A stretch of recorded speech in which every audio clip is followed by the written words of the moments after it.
Carta de Aristeas. Filócrates, puesto que el informe de la entrevista que tuvimos con Eleazar, el sumo sacerdote de los judíos, es de interés, porque te gusta mucho escuchar con todo detalle el contenido y objeto de la embajada, me he propuesto exponértelo con claridad, consciente de tu ansia de saber. En efecto, lo más grande para el hombre es aprender y recibir siempre algo, bien sea por narraciones históricas o por propia experiencia. De esta manera se consigue pureza de espíritu para asimilarlo mejor, e inclinándonos hacia lo más importante, la piedad, nos gobernamos por una norma que no yerra.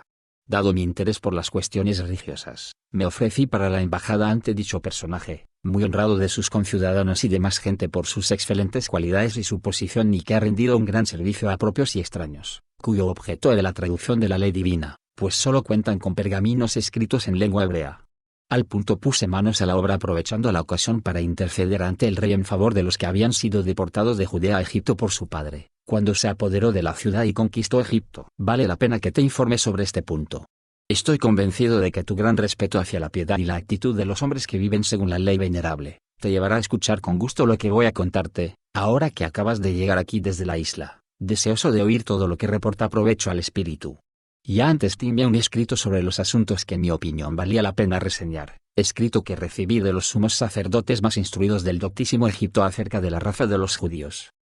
Y es preciso que te lo comunique a ti, celoso como eres de todo lo que pueda serte útil, y de una manera especial a todos los que se te parecen, pero con mayor razón a ti, que tienes nobles propósitos, que no solo eres un hermano mío de raza por tu conducta, sino que eres igual que yo por tu inclinación al bien. El atractivo del oro o de cualquier otra cosa de las que aprecian los frívolos no tiene las mismas ventajas que el ejercicio de la instrucción y el cuidado por estas materias. Pero, para no causar ningún tedio alargándonos con prolegómenos, vamos a volver al núcleo de la narración. Demetrio de Falerón, encargado de la Biblioteca Real, recibió un enorme presupuesto para reunir, si fuera posible, todos los libros de la tierra. Mediante compras y transcripciones llevó adelante, en cuanto de él dependía, el proyecto del rey. Me hallaba yo presente cuando le preguntó, ¿cuántos millares de libros hay? Y respondió, más de 20, rey, pero me estoy apresurando a completar en poco tiempo los 500.000 que faltan. Se me ha dicho que las leyes de los judíos deberían ser transcritas y formar parte de tu biblioteca. ¿Y qué impide, dijo, que hagas esto? A tu disposición tienes todo lo necesario. Pero Demetrio replicó, hay que traducirlas, pues en Judea utilizan una escritura peculiar, como los egipcios, en cuanto a la disposición de sus letras y también tienen su propia pronunciación. Se supone que emplean el siríaco, pero no exactamente, sino un dialecto diferente. Cuando el rey se informó de los pormenores, dio orden de escribir al sumo sacerdote de los judíos con el fin de llevar a cabo lo convenido. Pensé entonces que había llegado el momento oportuno para un asunto sobre el que había insistido muchas veces a Sosibio el de Tarento y a Andrés, los más incondicionales de su escolta privada, en favor de la manumisión de los que habían sido deportados desde Judea por el padre del rey, ya que al invadir toda la zona de Celsiria y de Fenicia con su buena fortuna y su valentía, a unos los deportaba y a otros los hacía prisioneros, sometiendo y atemorizando a toda la región. Deportó a Egipto, también por entonces, a más de 100.000 del país de los judíos, y armó a unos 30.000 de entre ellos, bien escogidos, instalándolos en los controles de su nación. Antiguamente con el persa habían venido bastantes, e incluso antes que estos habían sido enviados ya otros aliados para luchar con Psamético en contra del rey de los etíopes. Pero no habían afluido tantos como deportó Ptolomeo Lagos. Como acabamos de decir, tomó a los de mejor edad para las armas y a los más vigorosos y los equipó. Y permitió que esclavizaran a la multitud restante de viejos y muchachos e incluso de mujeres, no tanto por propia voluntad cuanto presionado por los soldados y por los servicios que éstos habían prestado en las campañas militares. Puesto que yo, como he indicado, había tomado cierto pretexto para su manumisión, me serví de las siguientes palabras con el rey: no caigamos en la locura de ser reprendidos por los hechos mismos, oh rey. La ley que nos proponemos transcribir y traducir está puesta para todos los judíos. ¿Qué excusa vamos a tener para la embajada mientras sigan de esclavos en tu reino una suma considerable de ellos? En consecuencia, libera con espíritu intachable y generoso a los que están presos en miserable situación, puesto que, tras ardua investigación, he concluido que el Dios que les dio la ley es el mismo que gobierna tu reino. Estos adoran al Dios que ve todas las cosas y las crea, al que todos veneran, solo que nosotros, rey, lo llamamos de forma diferente Zenaidia. Y con gran acierto los antiguos afirmaron que aquel por el que todas las cosas son, reciben la vida y existen, es el que rige y domina sobre todas ellas, de modo que supera a todos los hombres en generosidad y libera a los que están sometidos a esclavitud. Reflexionó un instante, y yo suplicaba a Dios en mi interior que dispusiera su mente para liberar a todos. Por ser el género humano criatura de Dios, se transforma y modifica por medio de él. Por eso invocaba yo de muchas y muy variadas formas al que es Señor del corazón para que fuera movido a realizar lo que yo pedía. Al exponer una iniciativa relacionada con la liberación de los hombres, tenía gran esperanza de que Dios cumpliría mis peticiones. Porque cuando los hombres creen realizar algo honestamente, preocupándose de la justicia y de las buenas obras, el Dios Señor de todas las cosas dirige con éxito sus proyectos y sus logros. Entonces el rey, alzando la cabeza y mirándome con rostro sonriente, dijo: ¿Cuántos millares supones que son? Y Andrés, que se hallaba presente, respondió: algo más de 100.000. Y el rey añadió: poca cosa en verdad nos pida Aristeas. Pero Sosibio y algún otro de los presentes dijeron: con todo, es digno de tu esplendidez ofrecer al gran Dios la liberación de estos como sacrificio de acción de gracias. Como el Señor de todas las cosas te honra y enaltece por encima de tus progenitores, aunque hagas los más grandes sacrificios de acción de gracias, te sienta bien. Entusiasmado, ordenó añadir una paga extraordinaria a los sueldos, 20 dracmas por cada esclavo, promulgar un decreto sobre ello y actualizar los censos. Manifestaba un celo enorme, puesto que Dios cumplía todo nuestro deseo y le constreñía a liberar no solo a los que habían llegado con el ejército de su padre, sino también a algunos que ya estaban ahí o se habían introducido en el reino posteriormente. Le indicaron que el gasto sobrepasaba los 400 talentos. Me parece conveniente reproducir la copia del decreto, ya que la magnificencia del rey al que Dios hizo capaz de convertirse en salvación de una población numerosa quedará más clara y patente. Era del siguiente tenor: decreto real. Todos los que hicieron la expedición con mi padre contra las zonas de Siria y Fenicia y que al atravesar la región judía se apoderaron de esclavos judíos y los trasladaron a la ciudad y al país, o los vendieron a otros. Asimismo, si hay algunos de antes o deportados después de estos hechos, que los tienen inmediatamente los suelten y recibirán al punto 20 dracmas por cada esclavo, los soldados de la paga de los sueldos y el resto del erario real, pues pensamos que fueron hechos prisioneros injustamente y contra la voluntad de nuestro padre. Es más, la destrucción de su tierra y la deportación de los judíos a Egipto se produjo por el desenfreno de los soldados. El botín que saquearon los soldados, más del que convenía, hubiera sido suficiente. Por eso es del todo abusivo apoderarse de los hombres. Nosotros hacemos gala de distribuir lo justo a todos los hombres, pero mucho más a los sometidos sin razón, y buscamos por todos los medios lo que corresponde a la justicia y a la piedad para con todos. Y hemos decretado que a todos los judíos que sean esclavos en cualquier parte del reino y de la forma que fuere los suelten los que los retienen y recibirán a cambio la suma estipulada. Que nadie escamotee en nada la aplicación de estas ordenanzas. 3 días después de la publicación de este decreto se harán las listas y se mostrarán inmediatamente, junto con los esclavos, a los que están constituidos a dichos efectos. Pues hemos comprendido que nos conviene a nosotros y a bien común el realizarlo. El que quiera puede denunciar a los desobedientes a condición de que disponga del que resulte culpable. Los bienes de los tales serán confiscados para el erario real.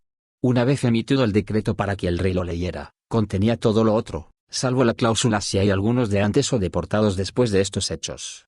Esto último lo añadió el rey en persona por su extraordinaria magnanimidad y ordenó que se distribuyera la cantidad total de los gastos a los encargados de los regimientos y a los tesoreros reales. Expedido el decreto de esta forma, fue ratificado a los 7 días. La paga ascendía a más de 660 talentos, porque fueron liberados muchos niños de pecho con sus madres. Planteados y también habría de dar 20 dracmas por estos, el rey dio orden de incluirlos, escrupuloso como era en cumplir íntegramente todos los puntos de su resolución. Cuando se terminaron estas gestiones dio orden a Demetrio de entregarle un informe sobre la transcripción de los libros judíos, pues estos reyes administraban todos los asuntos por medio de decreto y con mucha precaución, sin que nada se les escapara o quedara al azar. Por eso he reproducido lo del informe, las copias de las cartas, el número de los presentes y la índole de cada uno, porque cada uno de ellos es una obra maestra de magnificencia y artesanía. Esta es la copia del informe, al gran rey de parte de Demetrio, a propósito de tu decreto, oh rey, de reunir los libros que faltan para completar tu biblioteca y de sustituir de forma adecuada y tras diligente examen los que se hayan perdido. Te presento los siguientes resultados: faltan los libros de la ley de los judíos junto con otros pocos. Se leen con caracteres y pronunciación hebreos, pero están escritos de forma descuidada y no como son en realidad, según aducen los expertos, pues les ha faltado la supervisión real. Por tanto, es preciso que los tengas junto a ti suficientemente enmendados, porque esta ley, por ser divina, es la más sabia y perfecta. De ahí que los escritores, poetas y numerosos historiadores hayan evitado mencionar dichos libros y a los hombres que han vivido conforme a ellos, puesto que la imagen que ofrecen es santa y venerable, como dice Hecateo de Abdera. Si te parece, oh rey, se puede escribir al sumo sacerdote de Jerusalén para que envíe a los hombres que se han conducido con mayor honradez, a los ancianos expertos en su ley, 6 de cada tribu, con el fin de examinar el acuerdo de la mayoría y obtener la interpretación exacta, y la pondremos en un sitio de honor a la altura de tus proyectos y tus realizaciones. Buena suerte en todo. Una vez presentado este informe, el rey dio orden de escribir a Eleazar sobre el asunto y que le indicaran lo de la liberación concedida a los prisioneros. Y entregó un peso de oro de 50 talentos, 70 talentos de plata y bastantes piedras preciosas para la fabricación de cráteras, copas, una mesa y vasos de libación. Ordenó a los tesoreros que dieran a escoger a los artesanos lo que prefirieran, dinero para los sacrificios y otros 100 talentos más. Pero lo de la fabricación te lo contaré cuando hayamos pasado las copias de las cartas. La carta del rey era de este tenor: el rey Ptolomeo al sumo sacerdote Eleazar, alégrate y que tengas buena salud. Muchos judíos viven en nuestro país arrancados de Jerusalén por los persas cuando estos dominaban, y también prisioneros que llegaron a Egipto con mi padre. A muchos de ellos los colocó en el ejército con sueldos elevados. Asimismo, pensando que los que ya estaban antes le eran adictos, fundó guarniciones y se las entregó, para que por medio de ellos el pueblo egipcio estuviera sometido. Y nosotros, que hemos heredado el reino, tratamos a todos con suma benignidad, pero muy especialmente a tus ciudadanos. Acabamos de liberar a más de 100.000 prisioneros de guerra tras entregar a los que les retenían el precio justo en dinero y reparar todo lo que hayan podido padecer por la vejación del pueblo, convencidos de que así obramos piadosamente y de que dedicamos una ofrenda de acción de gracias al Dios más grande, que nos ha conservado el reino con paz y el más alto honor a lo largo de todo el mundo habitado. En el ejército pusimos a los que estaban en la flor de la edad, y colocamos en cargos a los que podían cuidarse de nosotros y eran dignos de confianza para la corte. Y porque queremos favorecer a estos, a todos los judíos del mundo y a los que vengan detrás, nos decidimos a traducir vuestra ley, de la que vosotros llamáis lengua hebrea, a la lengua griega, para poder tenerla también junto a nosotros en la biblioteca con los demás libros reales. Nos harás un favor digno de nuestro celo si eliges ancianos que hayan vivido honestamente, expertos en la ley y capaces de hacer una traducción, 6 de cada tribu, con el fin de encontrar el acuerdo entre la mayoría, pues se trata de una investigación de primera importancia. Y pensamos que, una vez realizada, nos reportará un gran honor. Con esta misión despachamos a Andrés y Aristeas, los más incondicionales de nuestra escolta privada y muy estimados entre nosotros, para dialogar contigo. Llevan 100 talentos de plata en regalos y ofrendas para el templo, los sacrificios y lo demás. Escríbenos tú también de lo que se te ofrezca, te portarás como un amigo y tendrás buena acogida. Cualquier cosa que prefieras se hará realidad al instante. Buena salud. A esta carta respondió Eleazar oportunamente en estos términos: Eleazar, sumo sacerdote, al rey Ptolomeo, amigo sincero, alégrate. Que tengas buena salud tú y la reina Arsinoe, tu hermana, y tus hijos. Que os vaya bien como es nuestro deseo. También nosotros gozamos de buena salud. Al recibir tu carta, nos alegramos mucho por tus proyectos y tu excelente determinación. Reunimos a toda la gente y se la leímos para que conocieran los sentimientos religiosos que tienes para con nuestro Dios. Expusimos también las copas que enviaste, 20 de oro y 30 de plata, 5 cráteras, la mesa de las ofrendas y los 100 talentos de plata para la adquisición de los sacrificios y para los enseres que necesita el templo, todo lo que trajeron Andrés, uno de tus preferidos, y Aristeas, hombres honrados y cultos que destacan por su instrucción y dignos bajo todos los aspectos de tu conducta y justicia. Ellos nos transmitieron tu comunicado y a su vez escucharon de nosotros un asentimiento completo a tu carta, ya que todo lo que sirve a tu interés, aunque sea contrario a la naturaleza, lo obedeceremos, pues esto es señal de amor y amistad. Porque también tú has favorecido de muchas maneras a nuestros conciudadanos con grandes beneficios que no pueden olvidarse. Así que al punto ofrecimos sacrificios por ti, tu mujer, tus hijos y tus amigos. Todo el pueblo rezó para que te acontezca siempre conforme deseas y para que el Dios Señor de todas las cosas te mantenga el reino en paz y con honor y para que la transcripción de la ley santa redunde en provecho tuyo y sea realizada sobre seguro. Hemos escogido en presencia de todos a ancianos distinguidos, 6 de cada tribu, a los que hemos enviado con la ley, de modo que harás bien, oh rey, si ordenas que dichos hombres, tan pronto como ejecuten la transcripción de los libros, nos sean restituidos sanos y salvos. Buena salud. Y son de la primera tribu, José, Ezequías, Zacarías, Juan, Ezequías y Eliseo. De la segunda, Judas, Simón, Samuel, Adeo, Matatías y Esclemías. De la tercera, Nemías, José, Teodosio, Baseas, Ornías y Dacis. De la cuarta, Jonatán, Abreo, Eliseo, Ananías, Cabrías. De la quinta, Isaac, Jacob, Jesús, Sabateo, Simón y Leví. De la sexta, Judas, José, Simón, Zacarías, Samuel y Selemías. De la séptima, Sabateo, Sedecías, Jacob, Isaac, Jesías y Nateo. De la octava, Teodosio, Jasón, Jesús, Teodoto, Juan y Jonatán. De la novena, Teófilo, Abraham, Arsamo, Jasón, Endemías y Daniel. De la décima, Jeremías, Eleazar, Zacarías, Baneas, Eliseo y Dateo. De la undécima, Samuel, José, Judas, Jonates, Calebidos y Teo. De la duodécima, Isael, Juan, Teodosio, Arsamo, Abietes y Ezequiel. En total 72.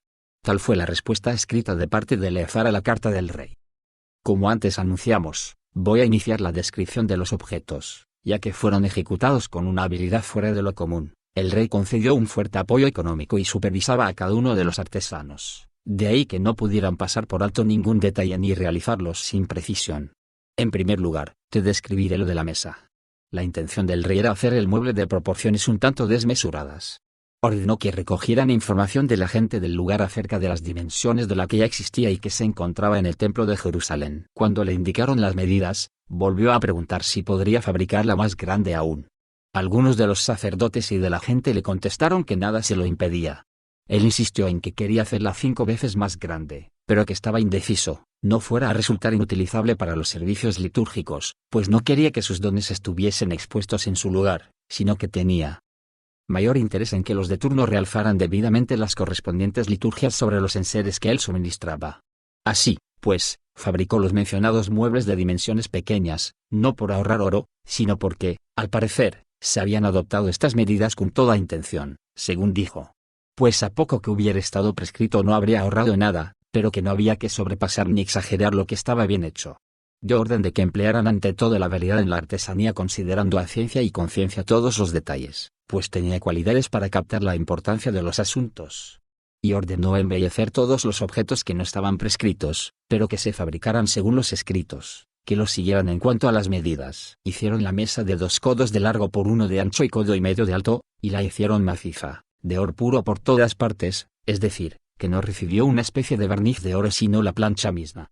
Alrededor de ella tallaron una cornisa de 1 palmo de extensión, con los ribetes trenzados a base de un relieve formado por cordones de un magnífico grabado por los 3 lados, puesto que tenían 3 caras. En cada lado, la configuración del urdimbre tenía la misma disposición, de manera que de cualquier lado que se volviera tenía el mismo aspecto, y cuando el borde interior de la cornisa se proyectaba hacia la mesa misma, ofrecía un relieve primoroso, aunque el borde exterior se exponía a la contemplación de los que se aproximaban. De ahí que la cima de los 2 bordes fuese aguda, se encontrara en la parte superior, como ya dijimos, y tuviera estructura triangular a cualquier lado que se volviese. Tenía engastadas piedras preciosas en medio de los cordones, una con otra formaban un entramado de textura inimitable. Todas estaban prendidas por pasadores de oro que las perforaban para asegurarlas, y en las esquinas unos broches las fijaban para mantenerlas sujetas.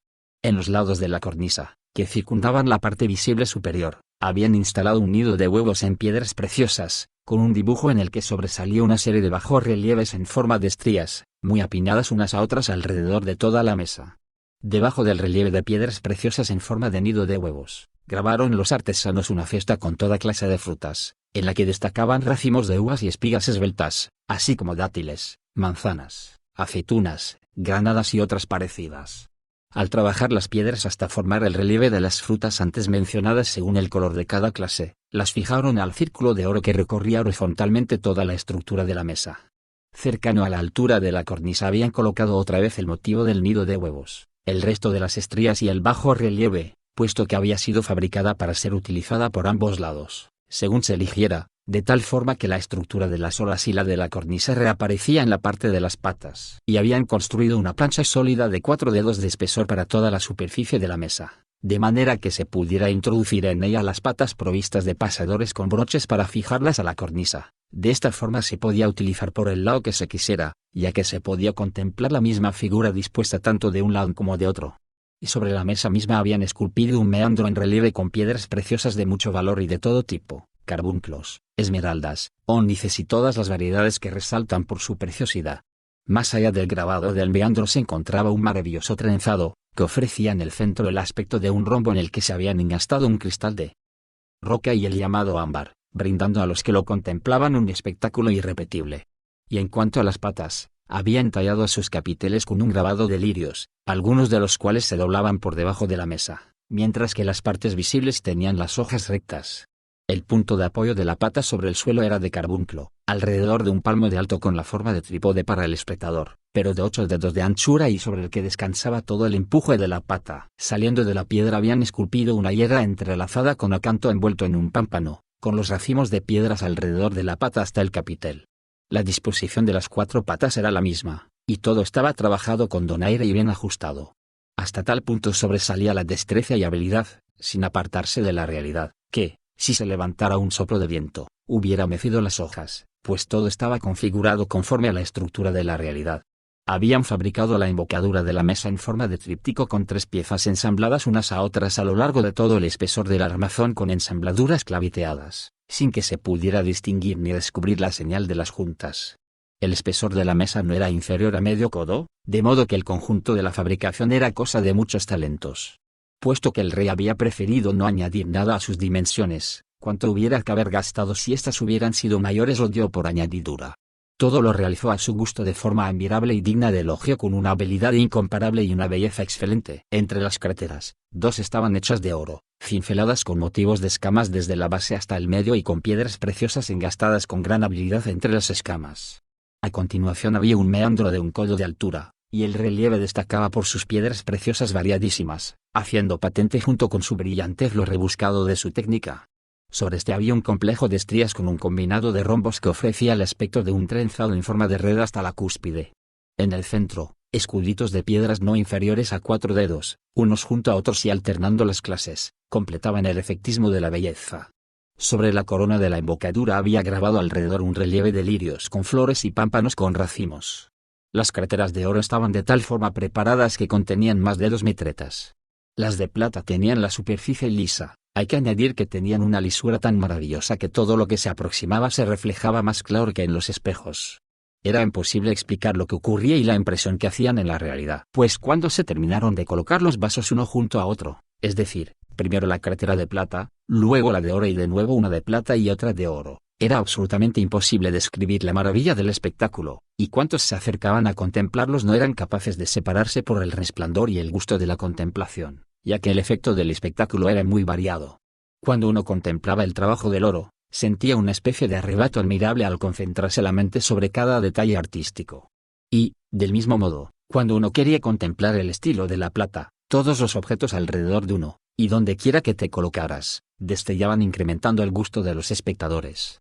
En suma, era del todo indescriptible la perfección artística de la obra. En el centro cincelaron las copas de oro con coronas de vid, y en torno a los bordes enlazaron una corona en relieve de hiedra, mirto y olivo con incrustaciones de piedras preciosas.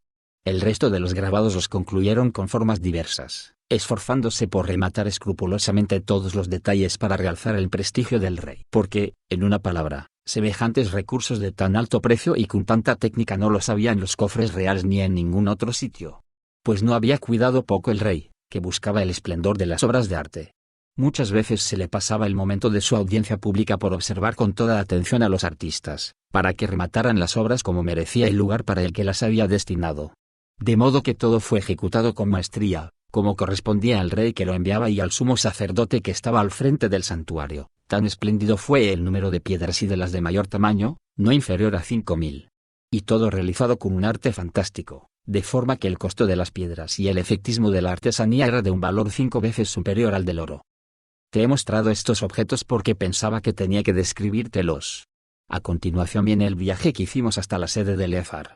En primer lugar, te voy a indicar la disposición de toda la región. En cuanto llegamos a los lugares, contemplamos la ciudad situada en medio de toda Judea sobre una montaña de gran altura.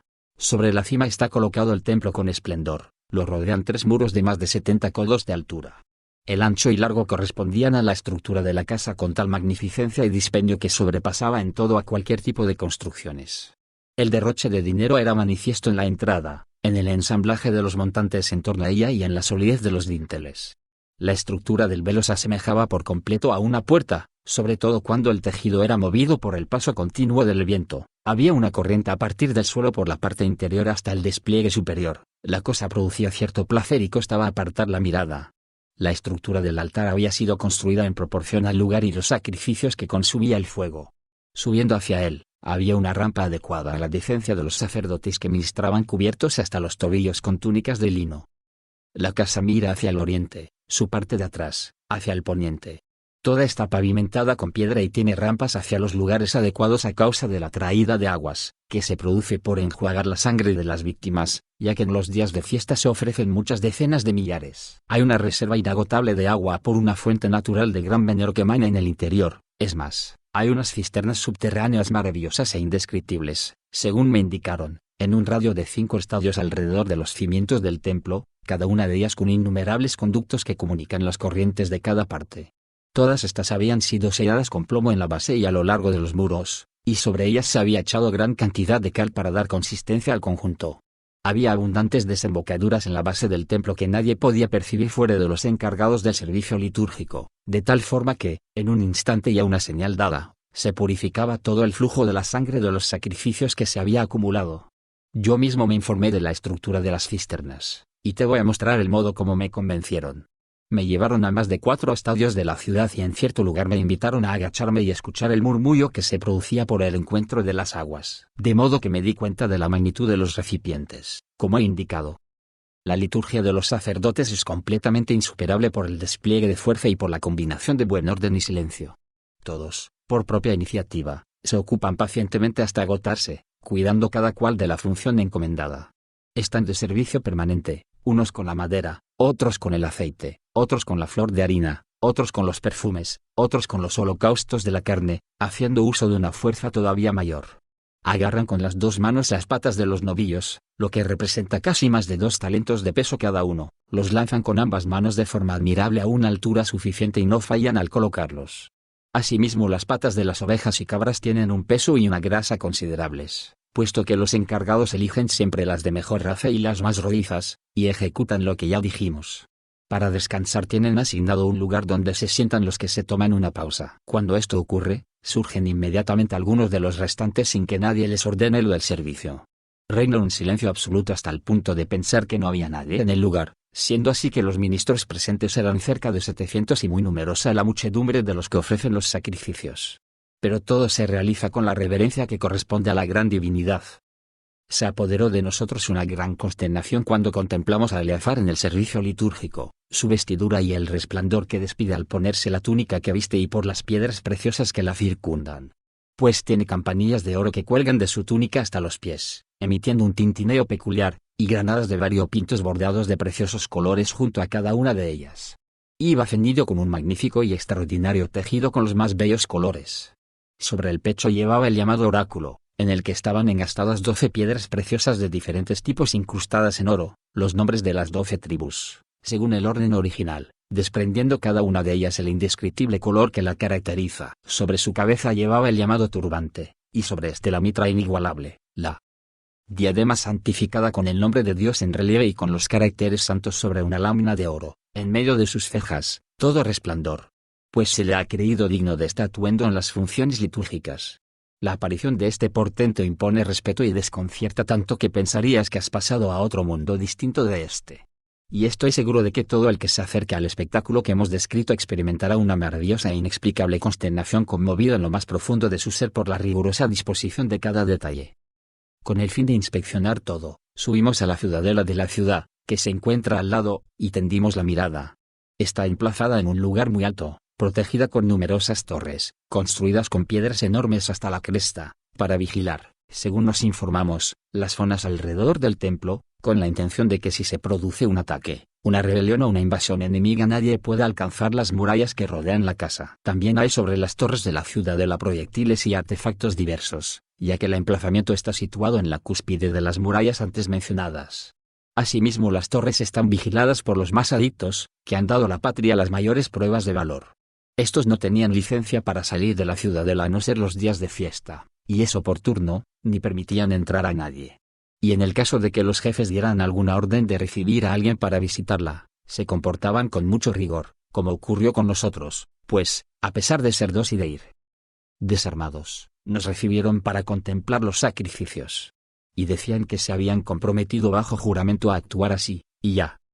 Que todos habían jurado, y lo cumplían bajo constricción divina, que no admitirían a más de 5 hombres al mismo tiempo, aunque ellos fueran 500.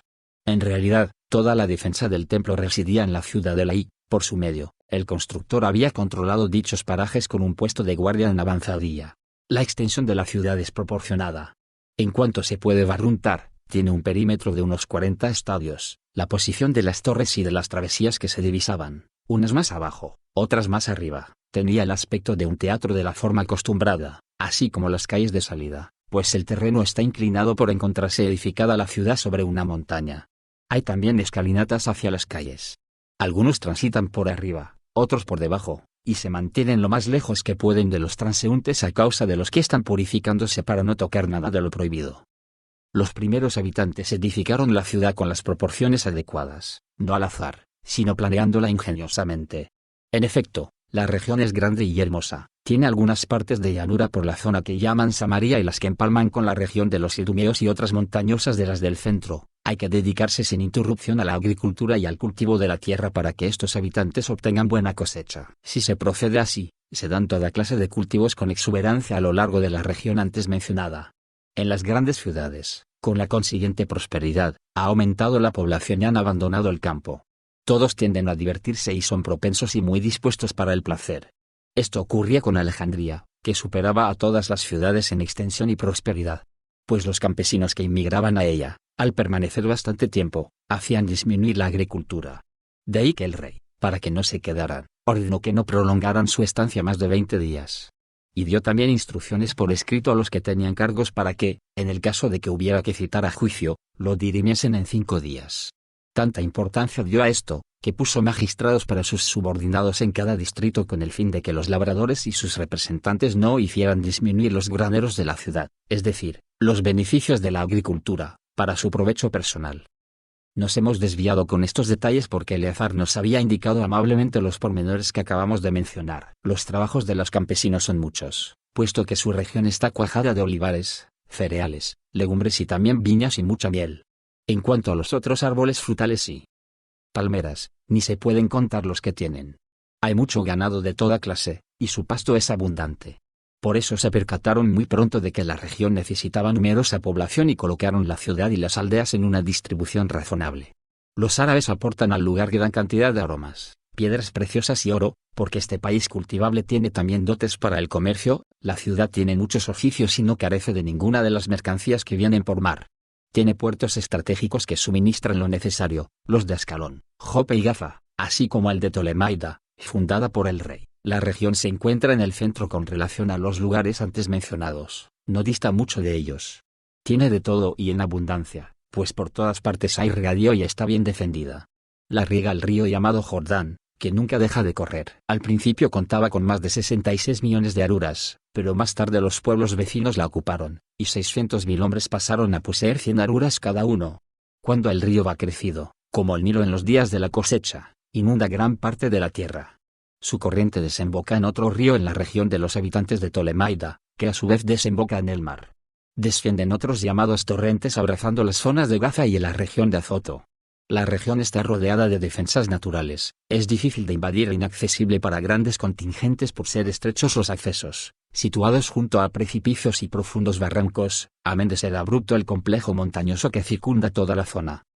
Se decía que en otro tiempo hubo minas de cobre y hierro en las montañas adyacentes de Arabia, pero que fueron abandonadas en el momento de la dominación persa, cuando los que por entonces estaban al frente de ellas levantaron el falso rumor de que la explotación no era rentable, sino muy costosa, para que no arruinasen la región mediante la explotación de dichos metales y para que no pasara a otras manos por la dominación de aquellos, tomando de ahí pretexto para penetrar en dichos puntos. Por eso se produjo este falso rumor. Así que te he resumido, hermano Filócrates, cuanto sabía de esta tierra. Lo de la traducción te lo voy a indicar a continuación. Escogió a los mejores hombres, a los de formación más eximia, hijos de padres nobles y que no solo habían asimilado el legado de las letras judías, sino que se habían dedicado intensamente a la cultura de los griegos. Por eso eran muy apropiados para las embajadas y participaban en ellas cuando se requería. tenían grandes dotes para las entrevistas y discusiones motivadas por la ley, celosos del justo medio, pues esto es lo mejor, depuesta la rudeza e incultura de la mente y, al mismo tiempo, muy lejos de la idea de despreciar a los otros, convenientemente preparados para conservar, escuchar y responder a cada cosa. Todos observaban este comportamiento y más bien querían aventajar el uno al otro en su conducta, dignos todos de un jefe tan valeroso. Se podía vislumbrar cómo amaban a Eleazar en el desgarrón que les producía la separación, y lo mismo aquel con relación a ellos. Aparte de haber escrito sobre su devolución, hizo muchas recomendaciones a Andrés exhortándonos a que por nuestra parte correspondiésemos lo mejor que pudiéramos. Aunque le prometimos que nos cuidaríamos mucho de ellos, dijo que estaba muy preocupado, pues sabía que lo que más estimaba el rey, tan amante del bien, era hacer venir, de donde quiera que se le nombrara a cualquier hombre que sobresaliera por encima de los demás en formación y cordura.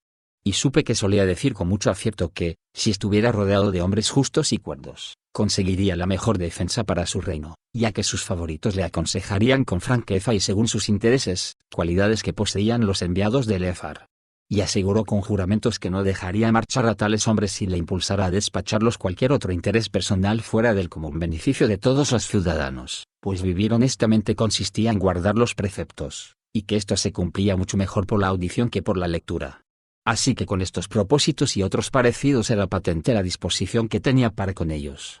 Vale la pena mencionar brevemente la explicación que dio a nuestros interrogantes, pues me parece que la mayoría de la gente tiene cierta curiosidad por los preceptos de la ley, lo relativo a las comidas, bebidas y los animalejos que se consideran impuros.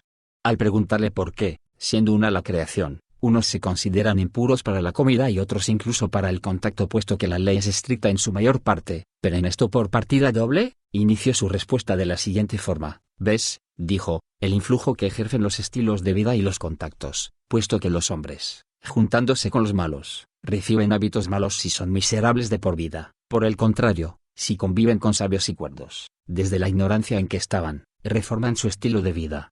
Así que nuestro legislador dio, en primer lugar, las prescripciones relativas a la piedad y la justicia, enseñando todos los pormenores de estas no solo mediante prohibiciones, sino con mandatos, e indicó los daños y los castigos que Dios enviaba a los culpables. En primerísimo lugar enseñó que Dios es uno y que su fuerza se manifiesta a través de todas las cosas, ya que todo lugar está lleno de su poder y no se le oculta nada de lo que hacen los hombres a escondidas en la tierra, sino que les patente todo lo que hacernos y lo que va a suceder.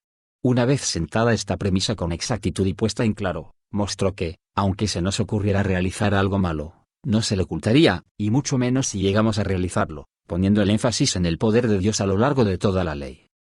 Después de anticipar estos principios mostró que todos los demás hombres, fuera de nosotros, piensan que hay muchos dioses, aunque sean ellos mucho más poderosos que aquellos a los que en vano adoran, ya que fabrican efigies de piedra y madera y afirman que son imágenes de los que han inventado algo útil para la vida, a las que veneran, aunque su carencia de sensación está a la vista.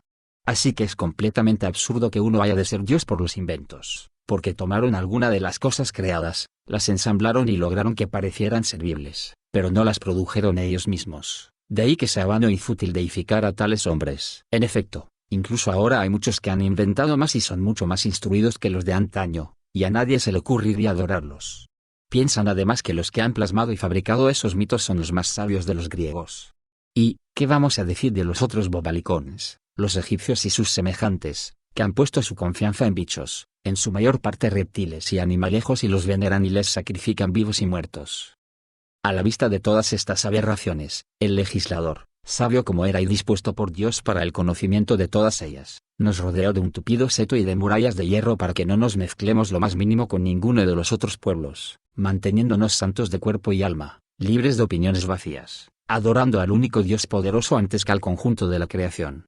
De ahí que los sacerdotes que están al frente de los egipcios, que han profundizado en muchos problemas y se han metido en los asuntos de la vida, nos llamen hombres de Dios, título que no se aplica a los demás, que son hombres de comer, beber y vestir, sino a los que adoran al Dios verdadero. De hecho, toda su constitución se reduce a eso, mientras que a ninguno de los nuestros cuentan tales cosas. Al contrario, su alegato durante toda la vida consiste en la soberanía de Dios. De modo que, para que no nos desvíen lo más mínimo los contactos impuros ni las conversaciones con gente ordinaria, nos rodeó por todas partes de prescripciones santas relativas a los alimentos, bebidas, contactos, oído y vista. Generalmente hablando, todas las cosas son iguales en cuanto a la razón natural y son regidas por una sola fuerza. pero en particular hay una razón profunda para abstenerse de unas y para usar de otras. Te lo voy a indicar echando mano, a modo de ejemplo, de alguna de ellas. No me vengas con la idea ya superada de que Moisés dio estas leyes por un interés morboso en los ratones, la comadreja y animalejos semejantes. Todo está regulado con seriedad para la santa reflexión y la configuración de las conductas por causa de la justicia.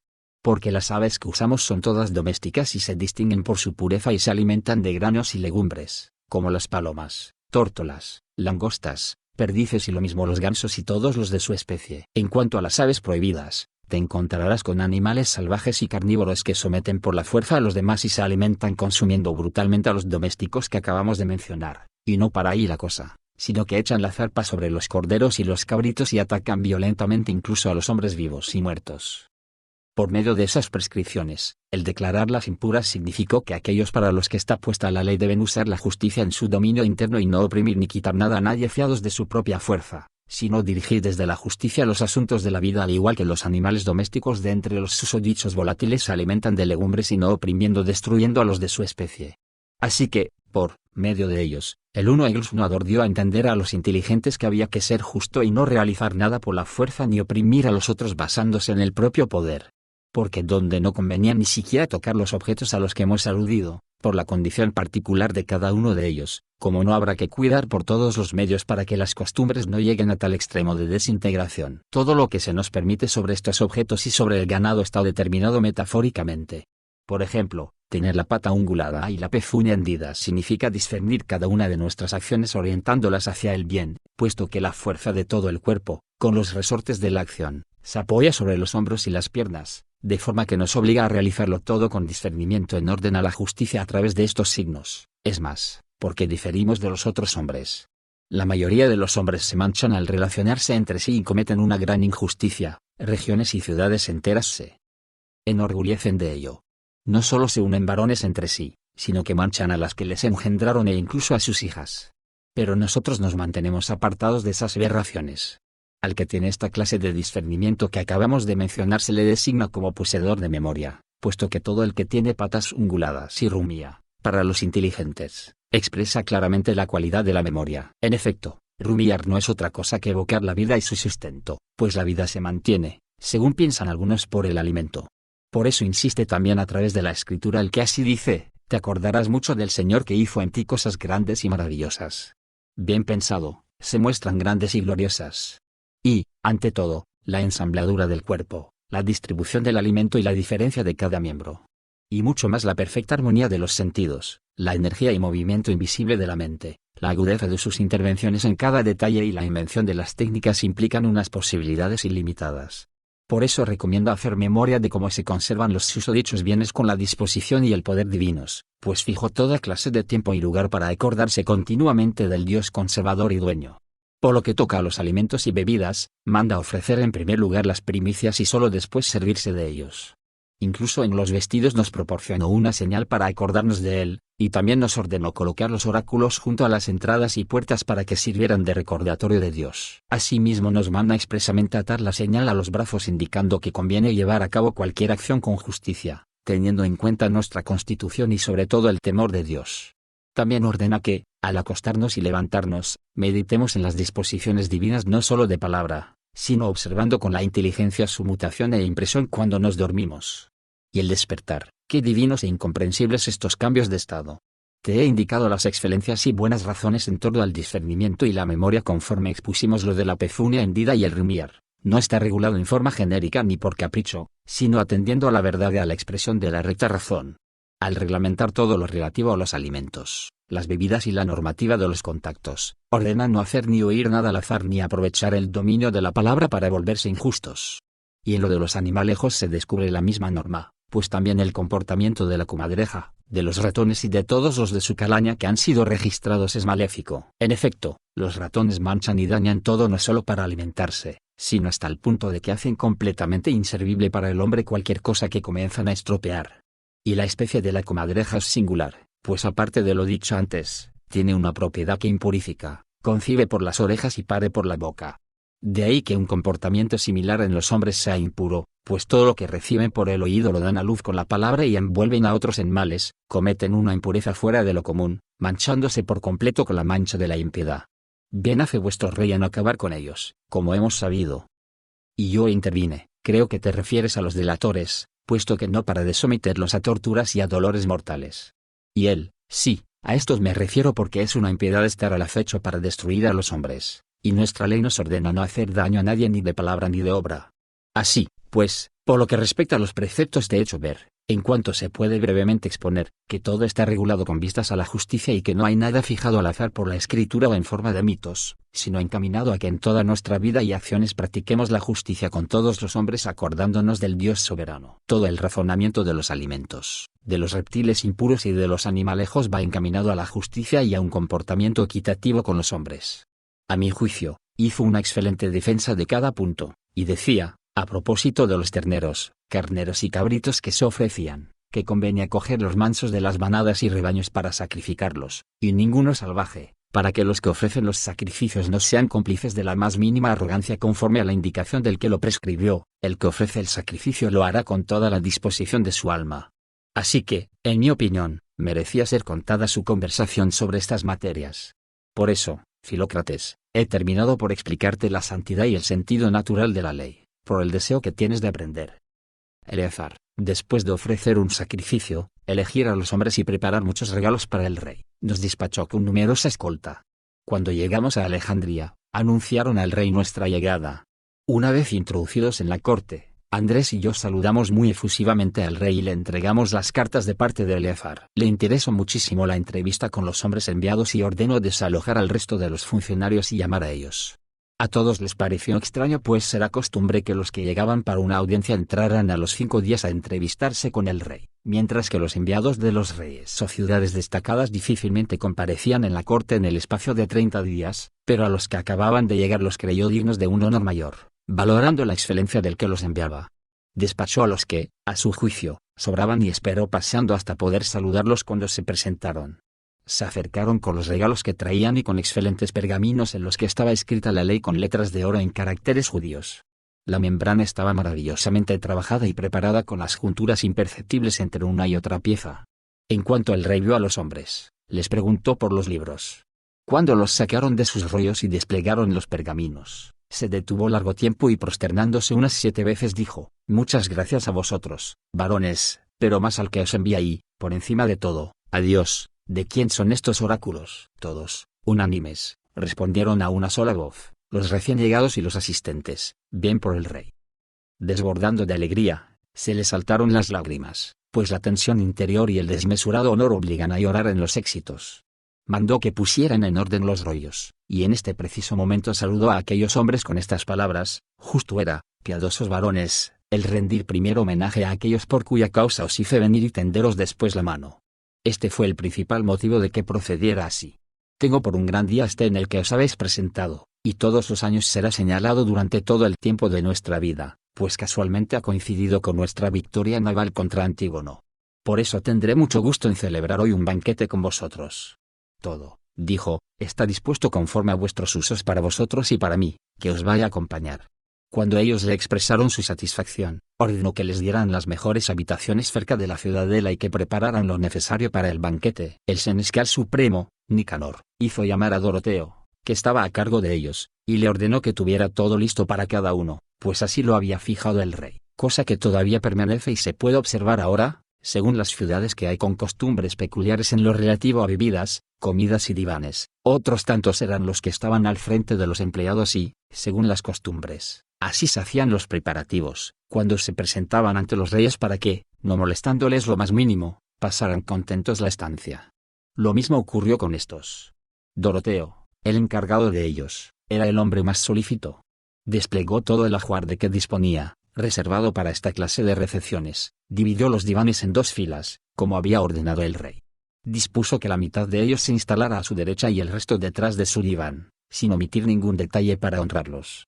Cuando se recostaron, ordenó el rey a Doroteo que procediera conforme a los usos de los que habían llegado hasta él desde Judea. De ahí que, dejando de lado a los heraldos sagrados, a los sacrificadores y a los otros encargados, conforme a su costumbre de hacer las oraciones, invitó a Eliseo, el más anciano de los sacerdotes que habían venido con nosotros, a que iniciara la oración.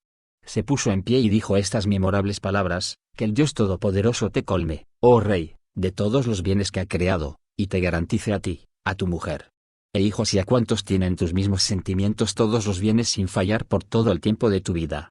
Al decir esto, estalló un aplauso con gritos de júbilo y una alegría exultante por bastante tiempo. Entonces pasaron a disfrutar de los manjares preparados. Todas las funciones las desempeñaba la administración de Doroteo, que contaba también con pajes reales y favoritos del monarca. Cuando llegó la ocasión, después de una pausa, preguntó al que ocupaba el primer diván si habían colocado por edad cómo podría mantener su reino incólume hasta el final. Él se tomó un breve respiro y contestó: la mejor manera para acertar es imitar la constante equidad de Dios. Si eres magnánimo y castigas a los culpables con mayor indulgencia de la que merecen, terminas por apartarlos del mal y encaminarlos al arrepentimiento. El rey lo alabó y preguntó al siguiente cómo debería proceder en cada una de sus acciones. Él respondió que actuaría bien en cada momento si guardaba la justicia para con todos y se percataba de que cualquier pensamiento es transparente para Dios, tomando como punto de partida el temor de Dios, no erraras en lo más mínimo. Acogió muy bien la respuesta y preguntó al otro de qué forma mantendría a sus amigos adictos a él. Y aquel respondió: si te ven muy solícito con los pueblos que gobiernas. Y esto lo conseguirás si consideras cómo Dios favorece al género humano, Él es quien les proporciona en todo momento salud, alimento y todo lo demás. Volvió a asentir y preguntó al de turno cómo podría obtener buena fama en sus audiencias y decisiones, incluso de los que se hallasen ausentes. Y él contestó: si te portas por igual con todos de palabra y no realizas nada por orgullo o alardeando de tu fuerza contra los que cometen faltas. Esto lo conseguirás si atiendes a la forma como Dios lo ha dispuesto, conceder a los dignos el cumplimiento de sus peticiones, y a los que no lo alcanzan indicarles mediante sueños o por medio de acontecimientos que les puede ser perjudicial. Dios no los castiga según sus pecados o conforme a la grandiosidad de su fuerza, sino con indulgencia. Aceptó también esta respuesta e interrogó al siguiente de qué manera sería invencible en las campañas militares. Él respondió que no poniendo la confianza en los batallones ni en los ejércitos, sino invocando en todo momento a Dios, que todo lo resuelve con justicia para que le hiciera triunfar en sus ataques. También asintió en esto y preguntó al otro cómo podría ser temible para sus enemigos. Este contestó que sí, al servirse de enormes dispositivos militares, se convencía de que a la larga eso era inútil en orden a realizar algo definitivo, porque también Dios, al admitir demoras y poner de manifiesto los efectos de su poderío, instala el temor en todos los corazones. Lo aprobó y preguntó al siguiente qué sería lo mejor para la vida. Aquel contestó: conocer que Dios es Señor de todas las cosas y que en las más bellas gestas no somos nosotros los que llevamos adelante lo que queremos, sino que es Dios quien perfecciona los proyectos de todos y los dirige con plenos poderes. También aquí insistió en que había hablado bien y preguntó al otro de qué forma conservaría intactos todos sus bienes y podría transmitir al final el mismo patrimonio a sus descendientes. Él contestó que si pedía de continuo a Dios acertar en lo que iba a emprender y exhortaba a sus descendientes a no dejarse deslumbrar por la gloria ni por la riqueza, pues es Dios quien concede estos aciertos y nadie destaca por encima de los demás gracias a sus propios méritos. Asintió el rey e inquirió del siguiente de qué manera podría soportar los acontecimientos con equilibrio. Aquel replicó: si aceptas el supuesto de que Dios hizo a todos los hombres para participar de los mayores males tanto como de los bienes y que no es posible, siendo hombre, permanecer incontaminado, pero Dios otorga la fortaleza de ánimo, no hay más que suplicarle. Entusiasmado también por esta idea insistió en que todos atinaban en sus respuestas. Cuando interrogue a otro más haremos una pausa de momento para dedicarnos a disfrutar y pasarlo bien. En los 6 días que quedan aprenderé todavía más de los restantes. A continuación preguntó al de turno cuál era el colmo del valor. Y él contestó: el realizar conforme nos hemos propuesto lo que queremos ordenadamente en las gestas peligrosas, pero Dios ha consumado todas las cosas en provecho tuyo, oh rey, pues tienes buenos sentimientos. Todos asintieron de palabra, expresándolo con un aplauso, y el rey dijo a los filósofos, pues no había pocos entre ellos: creo que estos hombres destacan por su virtud y son de una inteligencia superior, puesto que, planteadas de improviso tales preguntas, responden de la mejor manera, iniciando todos desde Dios el principio de su respuesta.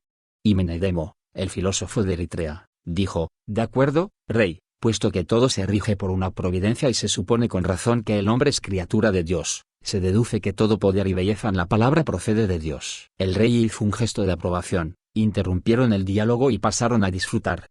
A la caída de la tarde se disolvió el simposio. Al día siguiente continuó por el mismo orden el acto del reclinarse y el simposio. Cuando le pareció al rey que había llegado el momento oportuno para proponer algunas cuestiones a los varones, comenzó a preguntar a los que estaban a continuación de los que habían respondido el día primero. Inició el debate por el 11º, pues eran 10 los interrogados el primer día. Cuando se hizo el silencio, preguntó de qué manera podría permanecer rico. Tras un breve intervalo contestó el que había recibido la pregunta que si no hacía nada indigno del gobierno, ni abusaba, ni dilapidaba en frivolidades, antes al contrario, captaba la simpatía de sus súbditos a base de beneficencia, puesto que Dios es la causa de los bienes para todos y hay que secundarle. Alabó el rey a este y preguntó a otro de qué manera mantendría la verdad. A esto respondió aquel, percatándote de que la mentira comporta una gran vergüenza para todos los hombres, pero mucho más para los reyes, pues si tienen potestad para hacer lo que quieran, ¿por qué van a mentir? Y conviene que te convenzas, rey, de que Dios es amante de la verdad. Acogió muy bien a este y, dirigiéndose a otro, dijo, ¿qué es lo que enseña la sabiduría? Él contestó, de la misma manera que no quieres que los males estén junto a ti, sino participar de toda clase de bienes, enseña a hacer lo mismo con tus súbditos y con los delincuentes, a amonestar con mayor suavidad a los hombres honrados e instruidos, ya que también Dios conduce a todos los hombres con suavidad. Lo felicitó y preguntó al siguiente cómo podría ser humanitario. Y aquel respondió, si ponderas cuánto tiempo y sufrimiento se precisa para que el hombre nazca y se desarrolle, de ahí que no se le debe castigar con facilidad ni rodear de torturas, conscientes de que la vida del hombre está amasada de dolores y castigos. Así que, teniendo en cuenta estas consideraciones, te harás misericordioso, pues también Dios es misericordioso. Lo aprobó y preguntó al siguiente, ¿cuál es la cualidad más necesaria para reinar? Mantenerse, dijo, libre de corrupción y ser sobrio la mayor parte de la vida, preferir la justicia y hacerse amigos de los que la ponen por delante, que también Dios es amigo de la justicia. Manifestó asimismo su aprobación a este y preguntó a otro en qué consistía la piedad. Y respondió, en caer en la cuenta de que Dios está operando de continuo en todas las cosas, las conoce y no se le oculta nada injusto o malo que haga o lleve a cabo el hombre. Pues de la misma manera que Dios beneficia al mundo entero, tú, si lo imitas, serás perfecto. Lo aceptó y dijo al otro, ¿cuál es la definición de reinar? Él respondió, ser muy dueño de sí mismo y no codiciar nada. Pretencioso ni indigno arrastrado por la riqueza y la gloria, si te paras a pensarlo, pues tienes todo lo que necesitas. Dios no carece de nada y es bondadoso. Tú piensa como un hombre y no desees muchas cosas, sino las suficientes para reinar. Lo celebró y preguntó a otro de qué manera podría tener los más nobles pensamientos. Y éste contestó que si tenía delante de continuo la justicia en todo y consideraba la injusticia como una privación de la vida, puesto que también Dios constantemente augura los mayores bienes a los justos. Lo felicitó y preguntó al siguiente cómo podría permanecer sereno en los sueños. Y él contestó, has planteado una cuestión difícil de solucionar, ya que en materia del sueño no podemos controlarnos, sino que andamos de acá para allá, a merced de las sensaciones irracionales en este ámbito, pues sentimos en el alma las cosas que ocurren como si las viésemos, pero nos falta razón cuando creemos que circulamos por el mar, que navegamos o que volamos transportados, cruzamos a otros lugares y cosas por el estilo. No obstante, creemos que tienen consistencia. Pero, en cuanto es aprehensible, esta es mi conclusión, por todos los medios, rey, debes orientar tus palabras y tus obras hacia la piedad, para que seas consciente de que, observando lo relativo a la virtud, no escoges hacer el bien contra la razón ni quebrantas la justicia al ejercitar el poder. La mayoría de las veces la mente da vueltas en el sueño a los mismos asuntos que lo ocupaban a uno en la vigilia. Pero Dios encauza cualquier pensamiento y acción que se orienta a los mejores fines, ya estemos despiertos o dormidos. Por eso en torno a ti siempre hay estabilidad. Después de mostrarle su acuerdo dijo al otro, puesto que te toca responder en 10º lugar, en cuanto des tu opinión, pasaremos a comer. Y preguntó, ¿cómo podríamos no hacer nada indigno de nosotros mismos? Y él respondió, fíjate siempre en tu gloria y excelencia, para que hables y pienses en consecuencia, convencido de que todos tus súbditos están pensando en ti y hablando de ti, ya que no debes parecer el peor de los actores. Ellos realizan todas sus acciones teniendo delante y siguiendo al personaje que tienen que representar, pero tú no tienes que representar, sino que eres rey de verdad por haberte dado Dios la hegemonía de acuerdo con tus cualidades. Cuando el rey terminó de aplaudir complacido y calurosamente durante largo tiempo, los invitaron a irse a dormir. En cuanto interrumpieron el debate, se pusieron a preparar el siguiente simposio. Al día siguiente y una vez situados en los mismos puestos, cuando el rey creyó que era el momento de obtener información de aquellos varones, preguntó al primero de los que quedaban para la siguiente ronda de cuestiones, ¿cuál es el poder más fuerte? Y aquel respondió, dominarse a sí mismo y no dejarse llevar por los impulsos, ya que es natural que todos los hombres se inclinen a algo. Por ejemplo, la mayoría se inclina a la bebida, comida y placeres, pero los reyes a la posesión del territorio, según sea la magnitud de su esplendor. Aparte de que en todas las cosas la mesura es buena. Lo que Dios te concede tómalo y manténlo, pero no codicies metas inalcanzables. Muy complacido por lo dicho, preguntó al que tenía la vez de qué forma estaría protegido de la envidia. Y aquel respondió tras un intervalo de tiempo: ante todo, si consideras que es Dios quien reparte a todos los reyes el honor y todo el cúmulo de riquezas, y que nadie es rey por sí mismo. Todos quieren participar de la misma gloria, pero no pueden, pues es un don de Dios. Lo cubrió de alabanzas y preguntó al otro cómo podría despreciar a sus enemigos. Él contestó: cuando has sido benévolo y te has hecho amigo de todos los hombres, no deberías preocuparte por nadie. Encontrar acogida entre todos los hombres equivale a haber recibido el mayor regalo de Dios. Ponderó también estas palabras y exhortó al siguiente a que respondiera a la pregunta de cómo podría conservar su buena fama. Y contestó: si con tus favores y con tu disposición eres liberal y magnánimo para con los otros, nunca te faltará estima. Invoca de continuo a Dios para que te conserve los citados bienes. Aprobó a este y preguntó a otro con quien tenía que ser generoso. Y contestó: todo el mundo piensa que hay que serlo con aquellos que se comportan como amigos, pero yo creo que hay que tener una generosa liberalidad con los que disienten de nosotros para conducirles por este medio hacia lo que les conviene e interesa. Hay que suplicar a Dios que se cumpla esto, pues Él es el dueño de todos los corazones. Reiteró su aprobación e invitó al sexto a que diera su opinión interrogándole a quienes tenía que favorecer. Aquel respondió: a los padres siempre, puesto que Dios ha hecho de la honra a los padres un mandamiento muy grande, pero a continuación aprueba la relación con los amigos, calificando al amigo de igual que uno mismo. Y tú haces bien en entablar amistad con todos los hombres. Animó también a este y preguntó al siguiente qué había comparable a la belleza. Y respondió: la piedad, pues es una especie de belleza suprema. Pero su fuerza reside en el amor, ya que este es don de Dios. Tú lo posees y con él abarcas todos los bienes. Aplaudió muy satisfecho y preguntó al otro cómo podría recobrar la misma fama después de un fracaso. Él contestó: es imposible que fracases, pues has repartido a toda la gente favores que engendran la benevolencia, la cual vence a las peores armas y reporta la seguridad más completa. Pero, si alguien fracasa, no debe repetir las acciones que le llevaron al fracaso, sino practicar la justicia para ganarse la amistad. Con todo, hacer el bien, y no al revés, es un don de Dios. Encantado con estas palabras, preguntó a otro de qué forma podría estar alegre. Y él respondió: si no haces daño a nadie, eres útil a todos y sigues la justicia. Pues los frutos que de ella proceden libran de la tristeza. Pero hay que pedir a Dios que no nos dañe los males imprevistos, como la muerte, la enfermedad, los disgustos y cosas por el estilo. Pero nada de esto tendría por qué alcanzarte, piadoso como eres. Lo puso por las nubes y preguntó al 10 cuál era el colmo de la gloria. Y él respondió: honrar a Dios. Y esto no con ofrendas ni sacrificios, sino con la pureza del alma y con la honesta persuasión de que Dios conforma todas las cosas y las dirige según su voluntad. Este es tu parecer constante, como todos pueden percibir a partir de lo que has realizado y realizas. Levantando la voz, los saludó a todos y los felicitó con el asentimiento de todos los presentes, y en particular de los filósofos, ya que tanto por su formación como por sus razonamientos estaban muy por encima de ellos al poner a Dios como punto de partida de todo. A continuación, el rey se adelantó a brindar de muy buen humor. Al día siguiente se mantuvo el mismo orden en el banquete y, cuando le llegó al rey el momento oportuno, interrogó a los que venían a continuación de los que ya habían respondido. Preguntó al primero si se podía enseñar la cordura. Él contestó: el alma, mediante el poder divino, tiene una disposición para recibir todo lo bueno y para rechazar su contrario. Convencido, preguntó al que le tocaba qué era lo que más favorecía la salud. Y aquel replicó: la cordura. Pero esta no se logra si Dios no dispone el corazón para ello. Lo felicitó y preguntó a otro de qué manera podría ser agradecido con sus padres tal como se merecían. Él respondió: si no les causas ninguna tristeza. Pero esto es imposible si Dios no se erige en guía del corazón para los mejores fines.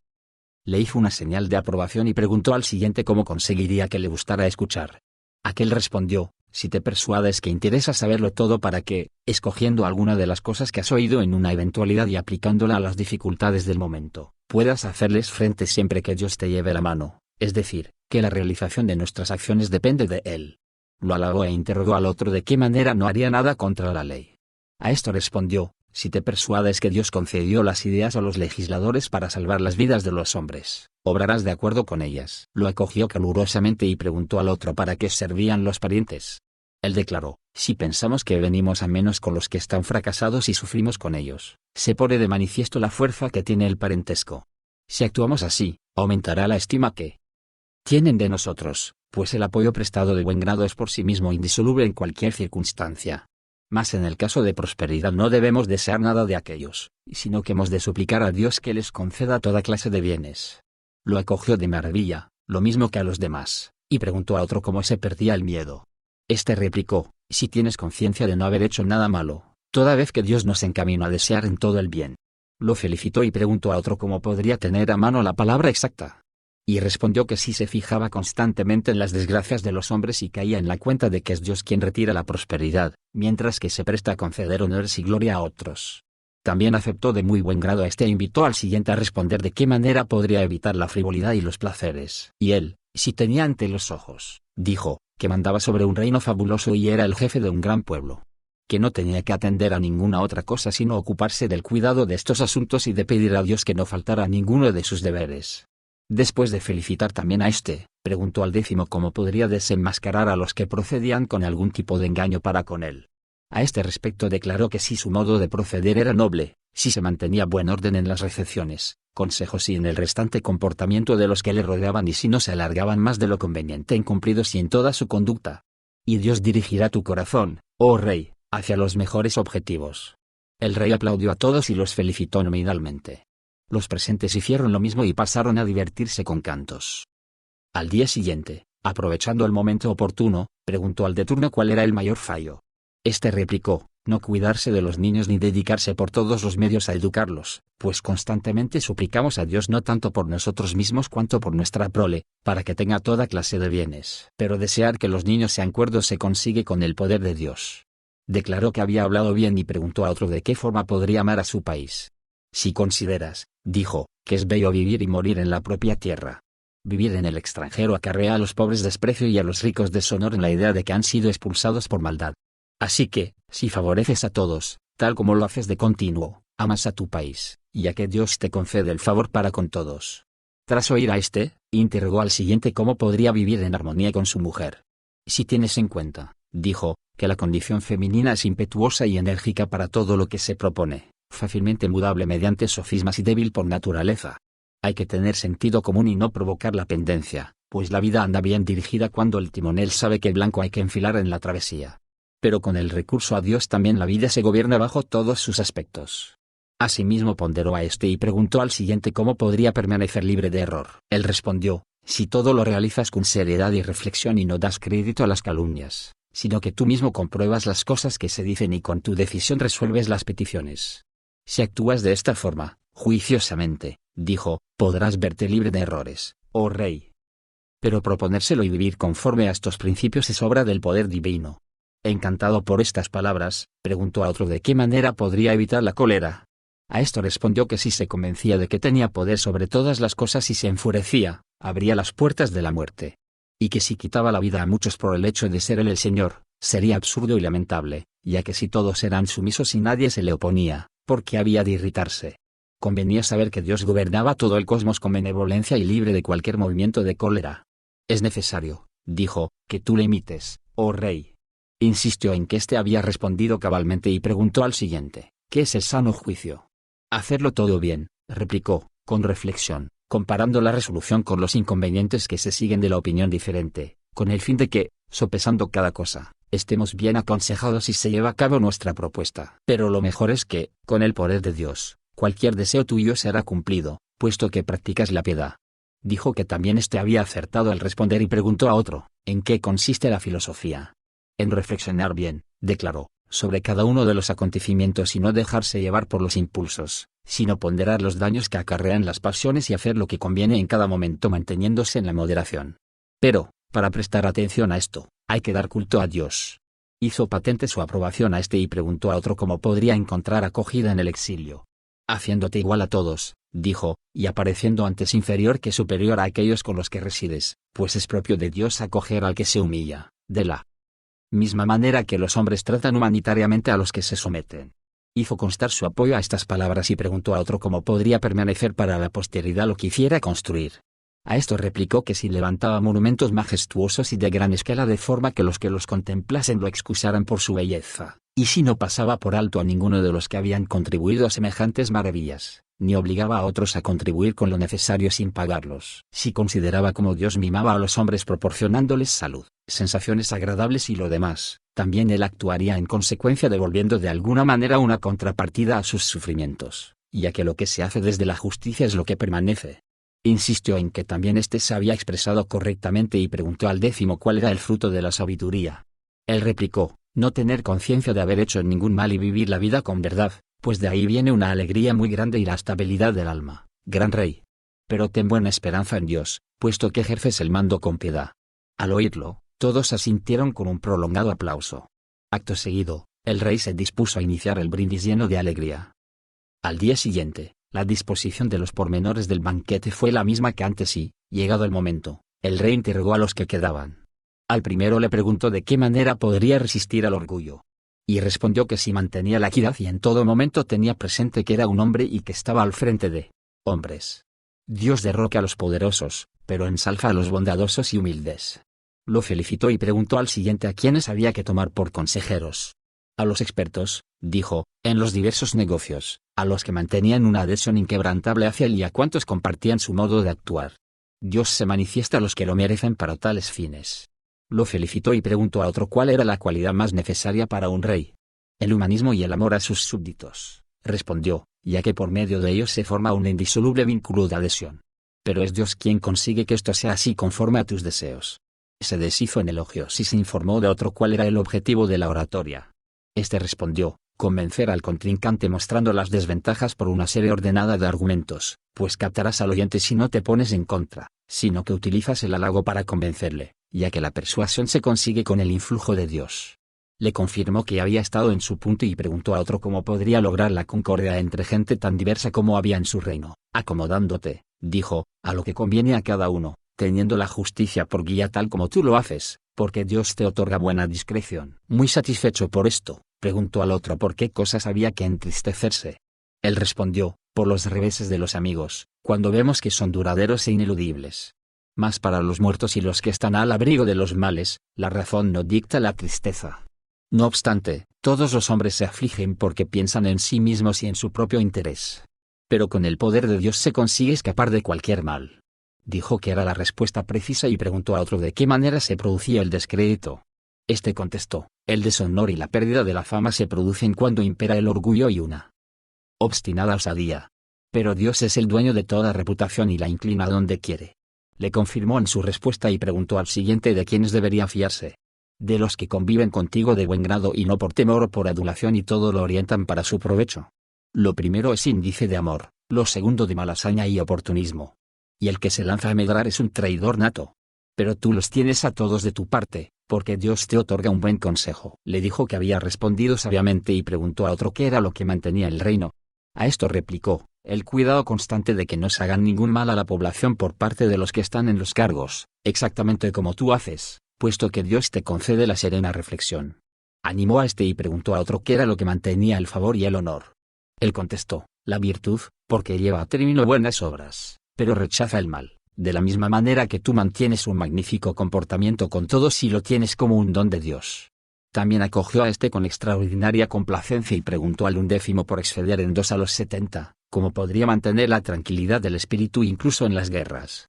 Él manifestó, si consideras que no se ha hecho ningún mal a nadie de tus súbditos, sino que todos luchan por defender los beneficios recibidos, conscientes de que, aunque pierdan la vida, tú cuidarás de sus haciendas, pues no dejas de sustentar a todos, ya que Dios te ha otorgado excelentes sentimientos. Los acogió a todos calurosamente, expresándoselo con aplausos y brindando un poco más por cada uno. Luego pasó a disfrutar departiendo con ellos con euforia y mucha alegría. El día 7º, después de unos preparativos aún mayores, se presentaron otros más de las ciudades pues había muchos embajadores. Llegado el momento, preguntó el rey al primero de los que quedaban por interrogar de qué manera podría evitar ser engañado. Este contestó, si pones a prueba al que habla, lo que dice, ¿por qué lo dice y le preguntas las mismas cosas mucho tiempo y de diversas formas? Pero ser perspicaz y poder enjuiciar cada cosa es un don estupendo de Dios, como el que tú posees, oh rey. Aplaudió el rey en señal de aprobación y preguntó a otro por qué la mayoría de los hombres no presta acogida a la virtud. Porque todos, dijo, son de un natural intemperante e inclinados a los placeres, por cuya causa se produce la injusticia y el fluir de la acaparación.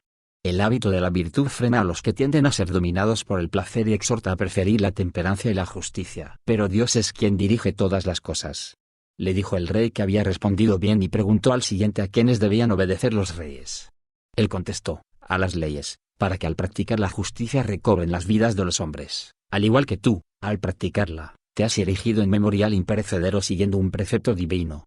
Dijo que también éste había hablado bien y preguntó al que tenía la vez a quienes había que poner de gobernadores. Él contestó, a cuantos odian el mal y, a imitación suya, practican la justicia para que siempre tengan buena reputación, como tú haces, gran rey. Dijo, pues Dios te ha otorgado la corona de la justicia. Lo felicitó en alta voz y fijándose en el de turno le preguntó a quiénes tenía que poner al frente de las fuerzas armadas. Él declaró, a los que se distinguen por su valor y justicia y prefieren mucho más salvar a sus hombres que vencer, arriesgando sus vidas temerariamente, pues así como Dios hace el bien a todos, también tú, a imitación suya, haces el bien a tus súbditos. Le dijo que había respondido bien y preguntó a otro qué clase de hombres valía la pena admirar. Él contestó, al que está colmado de gloria, riqueza y poder y se considera igual a los demás, como haces tú, y por eso mereces admiración, pues Dios te concedió el cuidar estas actitudes. Asintió también a esto y preguntó al otro en qué clase de negocios deben pasar los reyes la mayoría de su tiempo. Él respondió, tienen que pasarlo en la lectura y en las narraciones de viajes, que están redactadas para los reyes, con el fin de que mejoren las existencias de los hombres. Lo que tú haces, y por ello has adquirido una gloria inasequible a otros, pues Dios te consuma tus proyectos. Lo felicitó insistentemente y preguntó a otro cómo tendría que comportarse en los momentos de ocio y en las diversiones. Él respondió, es útil y conveniente para la vida ver los juegos que se realizan con decoro, y contemplar las escenas de la vida que se representan con dignidad y decencia. Pues también en eso hay cierta instrucción, ya que muchas veces, incluso de las cosas que parecen pequeñas, se desprende alguna enseñanza que vale la pena. Pero tú estás ducho en toda clase de moderación, apareces como filósofo en tus acciones y eres estimado por Dios a causa de tu noble comportamiento. Muy complacido con lo que se acababa de decir, preguntó al noveno cómo había que comportarse en los banquetes. Él respondió, invitando a los estudiosos y a los que son capaces de sugerir iniciativas útiles para el reino y para las vidas de los súbditos. Imposible encontrar música más armoniosa que esta. Pues estos son los que Dios ama y tienen sus mentes instruidas para los mejores fines, precisamente como haces tú, ya que todas tus acciones están dirigidas por Dios. Halagado por estas palabras, preguntó al siguiente qué era lo mejor para el pueblo, tener por rey a uno cualquiera o a uno de sangre azul. Aquel respondió, el de mejores cualidades naturales. Pues hay reyes de sangre azul que son inhumanos y duros con los súbditos. Peor aún, incluso algunos de los hombres ordinarios que sintieron en sus carnes la desdicha y participaron de la miseria, cuando tienen el mando sobre los demás se vuelven más crueles que los peores tiranos. Así que, como digo, un buen carácter que se ha familiarizado con la cultura es apto para mandar. Este es tu caso, gran rey, que te fijas no tanto en la gloria y la riqueza del mundo cuanto en la bondad y el humanismo, en los que has aventajado a todos los hombres, ya que Dios te ha otorgado estas cualidades. También a este lo alabó durante mucho tiempo y preguntó al último de todos cuál era lo mejor de su reino. A lo que replicó, tener siempre en paz a los súbditos y conseguir una justicia rápida en los juicios. Esto es cosa del soberano si es enemigo del mal y amigo del bien, y da mucha importancia a salvar la vida humana. Como tú, que tienes la injusticia por el mal más grande y, a negación ministrando todas las cosas con justicia, alcanzas una gloria imperecedera, pues Dios te concede tener unos sentimientos santos sin mezcla de ningún mal. Cuando éste dejó de hablar, estalló un aplauso con aclamaciones de alegría durante mucho tiempo. En cuanto cesó, el rey tomó una copa y brindó por todos los presentes y por los discursos pronunciados. Como resumen, dijo, con vuestra venida me han llegado los mayores bienes. Me habéis hecho un gran favor al exponerme vuestras enseñanzas para reinar. Ordenó que se dieran a cada uno 3 talentos de plata y señaló al esclavo encargado de entregárselos. Todos a una prorrumpieron en aclamaciones. El banquete fue toda alegría mientras el rey pasó a una diversión permanente. Perdona, Filócrates, si me he sobrepasado con estos pormenores. Es que concebí una admiración extraordinaria por estos hombres, porque respondían inmediatamente a cuestiones que exigirían mucho tiempo, y cuando el interlocutor indagaba en cada uno de los detalles, iban contestando uno tras otro sin interrupción, de modo que me parecieron dignos de admiración a mí y a los presentes, pero sobre todo a los filósofos. Creo que a todos los que tropiecen con este escrito les parecerá increíble. Ahora bien, no procede mentir en los asuntos que se pueden documentar. En estas materias, aunque omitiera solo alguna nimiedad, sería impío, de modo que, tal como ocurrió, así lo hemos explicado, apartando cualquier error. Por eso he intentado informarme, junto a los que ponen por escrito todos los detalles, de lo que ocurre en las audiencias y en los banquetes del rey, aceptando el poder de su palabra. Pues es costumbre, como bien sabes, poner por escrito todo lo que dice y hace el rey, desde que comienza sus audiencias hasta que se acuesta, práctica buena y provechosa. Y al día siguiente, antes de las audiencias se da lectura a las actas y conversaciones del día anterior, y si hay algo menos procedente, se corrige y rehace. De modo que me informé escrupulosamente de todo, como queda dicho, junto a los redactores de documentos, y lo he puesto por escrito, convencido de la inquietud intelectual que tienes por todo lo que puede ser útil. Al cabo de 3 días, Demetrio los tomó y, atravesando 7 estadios de distancia por mar en dirección a la isla, pasó el puente, y dirigiéndose hacia las partes norteñas, los congregó en una casa muy cómoda y silenciosa preparada junto a la playa. Los invitó a que ejecutaran la traducción proveyéndolos de todo lo que necesitaban. Ellos la realizaron haciendo que cada punto coincidiera entre sí mediante confrontación. Así se produjo, del resultado de este acuerdo, la copia adecuada de Demetrio. La sesión duraba hasta la hora 9. A continuación se disolvían para atender a los cuidados del cuerpo, provistos en abundancia de todo lo que les podía apetecer. Además, cada día Doroteo preparaba también para ellos todos los manjares que destinaba para el rey, pues así lo había ordenado éste. Todos los días, al amanecer, se presentaban en la corte y, tras saludar al rey, volvían a su lugar. Después de lavarse las manos en el mar y hacer las preces a Dios, según es costumbre de todos los judíos, se ponían a leer e interpretar cada pasaje. También me informé de por qué se lavaban las manos antes de rezar. Y explicaron que era como testimonio de que no hacían nada malo, puesto que toda acción se ejecuta con las manos, todo lo hacían con un espíritu bello y piadoso, signo de justicia y de verdad. Como he indicado ya, en estas condiciones se reunían cada día en lugar muy placentero por su tranquilidad y luminosidad. Y resultó que terminaron la obra de la traducción en 72 días, como si tal empresa fuese realizada según un propósito fijado de antemano. En cuanto la terminaron, Demetrio congregó a la población de los judíos en el lugar en que se había llevado a cabo la traducción y se la leyó a todos en presencia de los traductores. Estos tuvieron también una excelente acogida de la población por haber contribuido a un beneficio tan grande. La misma acogida tributaron a Demetrio, invitándole a que entregara a sus jefes una copia de toda la ley. En cuanto se leyeron los rollos, se pusieron en pie los sacerdotes, los ancianos de la delegación de traductores, los representantes de la comunidad y los jefes de la población, y dijeron, puesto que la traducción es correcta, de una precisión y piedad extraordinarias, justo es que permanezca tal como está y que no se produzca ninguna desviación. Todos asintieron a estas palabras y ordenaron pronunciar una maldición, como es costumbre entre ellos, en el caso de que alguien se atreviera a revisarla añadiendo, modificando o quitando algo al conjunto del texto. E hicieron bien, para que se mantenga siempre igual e imperecedera. Cuando transmitieron estos detalles al rey, éste se alegró mucho. A su parecer, se había alcanzado con buen pie la meta propuesta.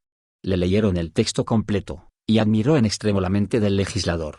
Luego dijo a Demetrio, ¿cómo es posible que a ninguno de los historiadores o poetas se les ocurriera mencionar obras de tanta categoría? Y aquel contestó, por ser muy respetable la ley y proceder de Dios, y es que algunos de los que pusieron manos a la obra desistieron de su intento al ser escarmentados por Dios. Dijo que había oído a Teopompo que, cuando estaba a punto de insertar en su historia algún pasaje no muy exacto de los ya traducidos de la ley, perdió la cabeza durante más de 30 días. En un momento de alivio pidió a Dios que le manifestara cuál era la causa de su desgracia. Y se le indicó mediante un sueño que se equivocaba al querer echar las cosas divinas a los profanos. Se abstuvo de ello y de esta manera recobró el juicio. Y yo, personalmente, he sabido del poeta trágico Teodectes que, cuando iba a introducir en una obra suya alguno de los textos del libro, se quedó ciego. Y al sospechar que era esta la causa de su desgracia, se puso a implorar a Dios y, al cabo de varios días, recobró la vista. Como queda dicho, el rey tuvo noticia de estos pormenores por Demetrio. Hizo una profunda inclinación y mandó que tuvieran sumo cuidado con los libros y que los conservaran escrupulosamente. Exhortó a los traductores a que volvieran con frecuencia a visitarlo una vez que regresaran a Judea. Es justo, dijo, dejarlos partir. Pero si le visitaban, los tendría por amigos, como es lógico, y encontrarían la mayor liberalidad de su parte. Ordenó que prepararan lo necesario para el regreso y se portó espléndidamente con ellos, pues a cada uno le entregó 3 vestidos de los mejores, 2 talentos de oro, una copa de 1 talento y un juego completo de divanes para un comedor de 3. Junto con la expedición despachó también para Eleazar 10 camas con pies de plata y todos los accesorios, una mesilla de 30 talentos, 10 vestidos, 1 de púrpura, una magnífica corona, 100 piezas, de tela de lino fino, fuentes, bandejas y 2 vasos de oro para las ofrendas. Y le escribió exhortándole a que, si alguno de ellos prefería retornar junto a él, que no se lo impidieran, porque estimaba muchísimo estar en compañía de personas cultivadas, y que deseaba invertir su riqueza con generosidad en hombres como estos y no en trivialidades. Ahí tienes la narración, Filócrates, como te prometí. Creo que disfrutas con esto más que con los libros de los novelistas, puesto que tiendes a conseguir lo que puede ser útil a tu espíritu y en esto pasas la mayor parte del tiempo. Procuraré escribirte también los restantes hechos que valgan la pena para que, repasándolos, obtengas la mejor recompensa a tus deseos.